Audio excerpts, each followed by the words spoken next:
sulit pun dia dapat mengurangkan lah. Yang ini adalah minuman yang kita buat untuk khas untuk lelaki, menambah stamina lelaki, kelakian, meningkatkan kelakian, melancarkan peraliran darah. Selain juga kalau ada penyakit, kalau you busuk, mestilah kita nak menjaga kebersihan wangi-wangi. Kita nak menjaga kewanitaan kita wangi-wangi kan. Boleh cuba kita punya jus jamu manjakani plus.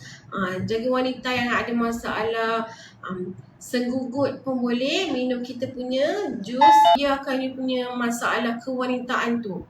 Sampai bila you nak simpan masalah, you ada misbi berbau, you ada misbi keputihan, sampai bila you nak simpan. Yang ini adalah minuman kita dia secara natural. Secara natural, secara